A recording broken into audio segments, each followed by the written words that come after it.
कभी भी नहीं होगी। मैं गुलाम से यही कहना चाहूँगी, देखिए वो बहुत सारी चीज़ें ट्रोल कर रहे हैं, मेरी बच्ची जो पैदा हुई है उसके लिए भी गलत अल्फाजों का प्रयोग कर रहे हैं, धमकियाँ भी दे रहे हैं।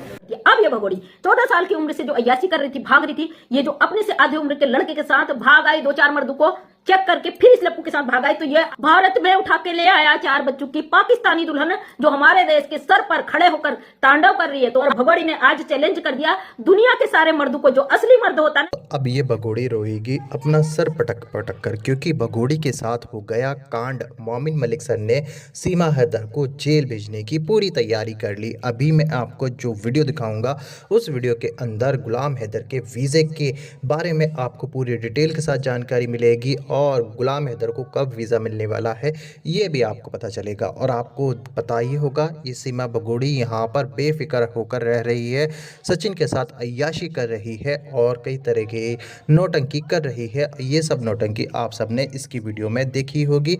बच्चा पैदा करने की नौटंकी, नामकरण की नौटंकी और नागरिकता पाने की नौटंकी, ये सब आपने बहुत सारी वीडियो में देखा होगा। दोस्तों इसका जो मकसद है हिंदुस्तान की नागरिकता पाने के लिए वो अब इसका ख़त्म हो चुका है, क्योंकि दोस्तों अब ये भगोड़ी नहीं रहेगी हिंदुस्तान के अंदर, क्योंकि ये भगोड़ी हमारे देश के अंदर इलीगल तरीके से घुसी है और हमारे देश के अंदर रहने लायक बिल्कुल भी नहीं है। दोस्तों अभी मैं आपको जो वीडियो दिखाऊंगा उस वीडियो के अंदर ये भगोड़ी का बैंड बजते हुए देखोगे और इस भगोड़ी की सच्चाई और राज आपको पूरी तरीके से पता चलेगा।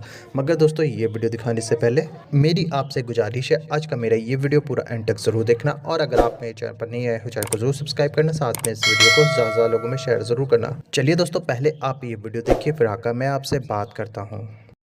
तो आज का वीडियो टोटली नशेड़ी लप्पू के नाम। रघुपुरा की पुलिस ने तो लप्पू का कुछ नहीं किया, क्या अब चंडीगढ़ पुलिस लप्पू के पिछवाड़े पे डंडा मारने वाली, बहुत सारी चीजों पे बात करने वाली है। आज लप्पू का बहुत अच्छा वाला बैंड बाजा और इसका बारात निकालने वाली। इसको दूल्हा बनने का शौक था ना, भारत में उठा के ले आया 4 बच्चों की पाकिस्तानी दुल्हन जो हमारे देश के सर पर खड़े होकर तांडव कर रही है। तो आज बात करते हैं लप्पू की। तो लप्पू का आपने ब्लॉग देख लिया होगा। फाइनली मैं तो उसका ब्लॉग देखती नहीं, मेरी जो बहनें चलाती है उस पर जाके मैं देख लेती हूँ कि इसको क्या करना। आज ये कह रहा है कि बच्चन के लिए मैं खाना बना रहा हूँ, बच्चन के लिए। और भगोड़ी ने आज चैलेंज कर दिया दुनिया के सारे मर्दों को, जो असली मर्द होता ना, औरत के दोस्त का अच्छा दोस्त, अच्छा मर्द। मतलब ये भगोड़ी को मर्दों की इतनी अच्छी परख है, दुनिया में किसी औरत को मर्दों की परख नहीं है भाई। तभी तो हमारे भारत में औरतें माँ बाप की मर्जी से शादी करती है, बेचारियों को पता ही नहीं होता काफी समय तक क्यों मर्द कैसा है। कुछ समय उसे सोचने समझने में लग जाते हैं, उसके बाद वो घर की जिम्मेदारियों में व्यस्त हो जाती है, उसके बाद घर गृहस्थी अच्छी से चल जाती है, ना तो भागने की जरूरत पड़ती है, ना तलाक देने की जरूरत पड़ती है, ना लड़ाई झगड़ों की जरूरत पड़ती है। अब ये भगोड़ी 14 साल की उम्र से जो अय्याशी कर रही थी, भाग रही थी, ये जो अपने से आधे उम्र के लड़के के साथ भाग आई, 2-4 मर्दों को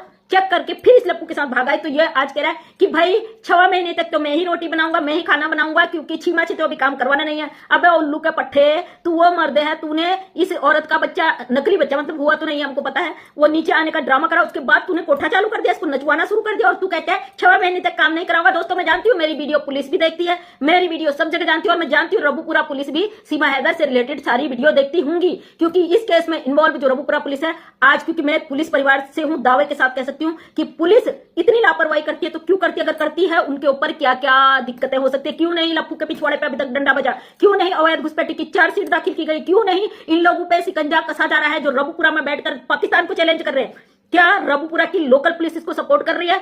रघुपुरा की लोकल पुलिस इन्हें अरेस्ट क्यों नहीं करती? ये बीच सड़क पे एक वकील के साथ नाचती हुई नजर आती है, नंगा नाच ये लोग करते, क्यों नहीं पुलिस इनको पकड़ रही है? आज बहुत सारी चीज और मैं जानती हूँ, मैं पुलिस परिवार से हूँ, बहुत अच्छे से जानती हूँ पुलिस की लापरवाही का अंजाम क्या होता है। वर्दी उतरने के साथ साथ अगर उनको सजा दी जाती तो ऐसी सजा दी जाती ना कानून तोड़ने की, बर्फ की सिल्लियों पर लेटा के। मैं इन चीजों से वाकिफ हूँ क्योंकि मेरे ही स्टाफ में बहुत सारे लोगों के साथ ऐसा हुआ कि उनकी लापरवाही की वजह से वो नौकरी से तो गए, बकायदा उन्हें जेल भी काटना पड़ा और बर्फ की सिल्ली में लिटा के जिस तरीके से उन्हें पनिशमेंट दिया जाता ना, ये हमें पता है। अगर अपराध बड़ा होता है, ये तो इंटरनेशनल अपराध किए हुए है भाई, तो फिर क्यों लोकल पुलिस इतना इसको मच्छर से बचाने की कोशिश कर रही है अवैध घुसपैठी को? क्या हमारे देश की पुलिस इतनी सस्ती हो गई कि अभी तक अवैध घुसपैठी पे नजर नहीं रखा है? या रघुपुरा का जो गंदा इलाका है वहां पे सब लोग बिक चुके हैं, जो भाई साहब कहते हैं ना FIR करा देंगे, FIR करा देंगे। दिन में 50 लोगों के केस के लिए हमें जाना पड़ता थाने, समझे? और हमें तुम क्या सिखाओगे कि तुम हम पे FIR करा दोगे? उन लोगों को डराना जो खिलौनों से खेलते हैं। हम लोग रोज अंगारों से खेलते हैं, रोज तूफानों से खेलते हैं, रोज लोगों की जिंदगी बचाने के लिए जिद्दोजहद करते हैं, समझे? लोगों को इंसाफ दिलाने के लिए डेली अपनी आवाज उठाते हैं, डेली अपनी लड़ाई लड़ते हैं। इसलिए ये लॉलीपॉप, ये डरावनी चीजें हमको मत दिखाना, हम इन चीजों से डरने वाले नहीं हैं। तो दोस्तों ये जो झिंगुर है ये आज दिखा रहा है कि अच्छा पति होता है। अबे ओ नालायक, निठल्ले, नशेड़ी, तू हैदर के 4 बच्चों सहित एक पाकिस्तानी बुढ़िया को उठा लाया और तेरी औकात तो इतनी भी नहीं थी कि तू वहां जाता बॉर्डर पे उठा लाता। तेरी औकात, तू फेसबुक से एक औरत को, उसके गेम को नहीं समझा, उस पाकिस्तानी औरत को अपने देश में अवैध रूप से घुसाकर बैठा है और शुरू में तू दहाड़े मार के बेहोश हो जाता था डर के मारे। तुझे भर्ती करना पड़ता था, तुझे बोतलें चलानी पड़ती थी ग्लूकोज की। इतना खौफ, इतना डर तेरे अंदर बैठ जाता था। आखिर तुझे कौन इतना प्रोटोकॉल दे रहा है भाई? तू इतना ज्यादा पावरफुल बनता जा रहा है ना। और दोस्तों आप देख सकते हो तोतले के अंदर से हवाइयां उड़ी पड़ी हैं और जब इसको नशे का असर होता है, केवल ब्लॉग बनाने तक की इसकी औकात रही है, सब चीज नजर आता है। और ये मत भूल तू भारत में ये गंद कर रहा है और हम लोगों की नजर से तू बच नहीं सकता। एक पाकिस्तानी भाई ने मुझे कल कमेंट किया था कि आपकी इंडियन गवर्नमेंट ऐसी वैसी तमाम चीजें बोली थी। क्योंकि जब आपने आपकी इंडियन गवर्नमेंट बोला है तो मैं समझ सकती हूँ आप पाकिस्तान से हो, क्योंकि आप इंडियन, तो कोई आपकी इंडियन बोलेगा नहीं ना। तो इन्होंने बोला आपकी इंडियन गवर्नमेंट ऐसी वैसी। बेटा ना, बात बनाना, बातों को करना बहुत आसान होता है ना। हमारे इंडियन मोबिन मलिक सर इस केस पे दिन रात एक कर रहे हैं और हमें भरोसा है। हम मोबिन सर के साथ सीना खोल के खड़े हैं, तान के खड़े हैं, सीना कंधे से कंधा मिला के खड़े हैं। अगर मोबिन मलिक सर कहेंगे ना कि ग्राउंड पे उतरना है या मेरे से नहीं कुछ हो पा रहा केस पे, आप लोग ये कार्रवाई करो, उसी दिन हम अपनी कार्रवाई शुरू कर देंगे। याद रखना इस चीज को, सवाल दागना, सवाल खड़े करना बहुत आसान है। और जब ग्राउंड पर आप काम करते हो ना, हम डेली करते ग्राउंड पे काम, हम ऐसे ही नहीं बोलते यहाँ पे, हम ग्राउंड पे उतर के काम करते भाई।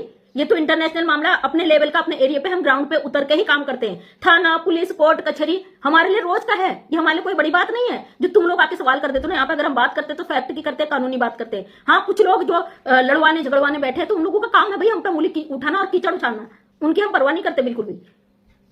और इसीलिए हम ऐसे नेगेटिव लोगों का कोई भी जवाब नहीं देते हैं, समझे। और ये जो मैटर है ना पूरा केवल इंडिया पाकिस्तान का नहीं है, पूरा वर्ल्ड का मैटर है। और जो भाई आपने कमेंट किया था कि आपकी गवर्नमेंट ऐसी है, आपकी गवर्नमेंट की कोई हिम्मत नहीं है ना, हमारी गवर्नमेंट सक्षम है, लेकिन आप जैसे लोग नहीं समझोगे, आप जैसे लोगों को हम समझा भी नहीं सकते।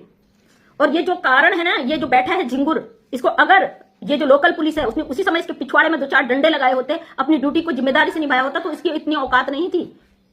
इतने बड़े इंटरनेशनल मामले पर और इतनी बड़ी गुंडागर्दी कहीं से कहीं तक हमें तो हजम नहीं होती भैया। जिस तरीके से ये भाई साहब आके उसको अपनी बहन बना के पूरी जिम्मेदारी के साथ सारे रिश्ते नाते निभाते हैं ना, इन्होंने अपने देश की बेटियों के खिलाफ ही काम किया है। इनके देश में जो गलत हो रहा है उसके सपोर्ट में हमेशा काम किया। आखिर ये पाकिस्तानी महिला को यहाँ लाकर इस तरीके से एक अपनी सभ्यता संस्कृति पर कीचड़ उछालने का काम ये क्यों कर रहे हैं? अगर कर रहे हैं तो उसके लिए ये अनपढ़ गंदा गांव ही इन्होंने क्यों चुना, जिसमें किसी को किसी चीज की नॉलेज नहीं है। आज 64 दांत वाली के सर पे दर्द हो गया, क्यों?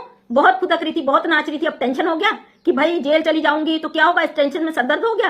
चिंता मत कर बेटा, तूने पूरी दुनिया को सरदर्द दिया ना। ये मोटी भैंसी बबीता रानी, इसने पूरी दुनिया को सरदर्द दिया है। इसकी जो माँ है, सौतेली माँ, उसने पूरी दुनिया को सरदर्द दिया है, नेत्रपाल। और इसका बूढ़ा बाबा दूर दूर से ही नजर आता है, आसपास नजर नहीं आता है। उन लोगों को पता है भाई बेल इन लोगों ने कराई है। और सबसे पहले तो नेत्रपाल जाने वाला है जेल में। जब नेत्रपाल को एक डंडा पड़ेगा, रोते गिड़गिड़ाते कहेगा बाबूजी मुझे बचा लो, बाबूजी मुझे बचा लो, अभी जितना भौंक रहा है ना। तो बेटा जिस तरीके से तुम लोगों ने कानून तोड़ा है, एक एक को पुलिस अब ले जाने वाली है अच्छी तरीके से, चिंता मत करिए। क्योंकि भाई मैं एक प्रशासनिक परिवार से, पुलिस परिवार से हूं, अच्छी तरीके से जानती हूं। और मैं यही राय दूंगी रघुपुरा पुलिस को, अपने काम को ईमानदारी से करिए। मेरे हस्बैंड ने 21 साल ईमानदारी से ड्यूटी किया और उस दौरान उनकी जो होती है ना ड्यूटी का रजिस्टर, उसमें एक रेड लाइन नहीं खींची गई है। और आप लोग जानते हो जब पुलिस का रेड लाइन खींच जाता है तो उनके ट्रांसफर में, उनके रिटायरमेंट में कितनी दिक्कत आती है। कोई बीआरएस लेना चाहे उसमें कितनी दिक्कत आती है, कितना दाग लग जाता है, वर्दी पे दाग जिसे कहते हैं। और समझ नहीं आता ये लोग इतना प्रोटोकॉल एक पाकिस्तानी महिला को। और जानती हूं चार्जशीट तैयार भी हो चुकी है और कोर्ट में दाखिल भी होगी। जो पाकिस्तान से सवाल कर रहे हैं ना, आपकी सरकार निकम्मी, आपकी सरकार कुछ नहीं कर रही, ये आप अपने लिए गलत कमेंट कर रहे हो। क्योंकि आपके देश की नागरिक गलत तरीके से हमारे भारत में आई है। हमारी भारत सरकार ने उसको क्लीन चिट नहीं दी है, इस बात को गांठ फाड़ लो आप। जो आप हमारी सरकार को, हमारे कानून को गलत बता रहे हो ना, हमारी सरकार ने इस अवैध महिला को अभी तक क्लीन चिट नहीं दिया है। आपके 4 बच्चे यहाँ फंसे हुए हैं और हमारी सरकार कभी बच्चों के साथ गलत नहीं करती है। गुलाम हैदर एक पीड़ित परेशान पिता है और गुलाम हैदर भाई के साथ हम खड़े हैं भाई, इंसानियत और हक़ के साथ हम खड़े हैं। आप जितने भी गलत हमारी सरकार, हमारे कानून पे कीचड़ उछालते हो ना, वो आपको शोभा नहीं देता है। आपके 4 बच्चे यहाँ फंसे हुए हैं, आपको अपनी गवर्नमेंट से गुहार लगानी चाहिए कि वहां पे लगातार संपर्क करें, एमबीसी से संपर्क करें, भारत सरकार से संपर्क करें। तो आप तो सीधे कानून सरकार को गालियां दे देते हो, गंदा गंदा बोलते हो। इसकी इजाजत आपको कोई नहीं देता है भाई। आपने जो कमेंट किया था, बकायल और लोगों को मैं देखती नहीं हूं जो इस तरीके का काम करते, क्योंकि हमें भरोसा है अपने कानून पर, अपने संविधान पे। क्योंकि इस महिला को अभी तक कोई क्लीन चिट नहीं मिली है। अगर पाकिस्तान से कोई अच्छी बात करता है वो मुझे इकरा जुनेजो जी हैं, वो हमेशा कानून और फैक्ट की बात करते हैं। और फियाज रामेसर है, हमेशा कानून फैक्ट की बात करते हैं। उनकी बातों में होते हैं पॉइंट, वो एक क्योंकि पढ़े लिखे हैं, कानून पढ़े हैं, तो उनको नॉलेज है इन चीजों की। बकाया जो आप लोग कमेंट आके कर देते हो कि आपकी सरकार नहीं ठल रही, आप क्या कर रहे हो भाई, ना तो हम कुछ कर सकते हैं ना आप कुछ कर सकते हो, केवल अपना यूट्यूब चैनल चला सकते हो आप भी, मैं भी, इसमें कोई झूठ नहीं है, लेकिन हक की बात रखिए ना, गुहार लगाइए अपनी सरकार से, जिस तरीके से हम रोज अपनी सरकार से गुहार लगाते हैं। आपको पता नहीं है सबसे ज्यादा हम इंडियंस चाहते हैं सीमा हैदर यहां से जाए, और हम इसके लिए जिस तरीके से डटे हुए ना, हमें मोबिन सर पर पूरा भरोसा है। और कुछ बहनों के मुझे बहुत सारे मैसेज आ रहे, कॉल आ रहे हैं कि भाई चलो धरने पे चलते हैं। जिस दिन मोबिन सर ने कह दिया कि हमारा कानून कह रहा है कि हम काम नहीं करेंगे इस औरत के खिलाफ कुछ भी, उस दिन धरना क्या, उस दिन क्या क्या होगा आप देखते रह जाओगे। तो दोस्तों मैं रबुपुरा पुलिस से फिर से एक बार रिक्वेस्ट करती हूँ, पूरे मेरे भारत की 140 करोड़ जनता की तरफ से, एक पुलिस परिवार की तरफ से, मैं भी इसी परिवार के, आपके परिवार की एक मेंबर हूं, आपसे अनुरोध करती हूँ अपनी वर्दी को दागदार ना करें। आप इस महिला पर जल्द से जल्द निगरानी रखें। कम से कम आपके लोकल एरिया में जो ये गंदगी कर रही है, आपके क्षेत्र में बैठकर रबुपुरा ये जो गंदगी कर रही है, दुनिया को बेवकूफ बना रही है। जैसे आज लप्पू ने कहा है कि अच्छे पति पत्नी का एग्जाम्पल सेट कर रहे कि भाई मर्द वो होता है जो बीवी का ध्यान रखे। दोस्तों देखा आपने ये वीडियो, मुझको पूरी उम्मीद है ये वीडियो देखकर आपको सारी समझ में आ चुकी होगी सीमा भगोड़ी केस के बारे में। दोस्तों आपकी क्या राय है इस वीडियो के बारे में मुझे कमेंट बॉक्स में आकर कमेंट करके ज़रूर बताना। दोस्तों आज की वीडियो में बस इतना ही, मैं फिर मिलूंगा ऐसी ही दूसरी वीडियो के साथ, तब तक के लिए खुदा हाफिज़।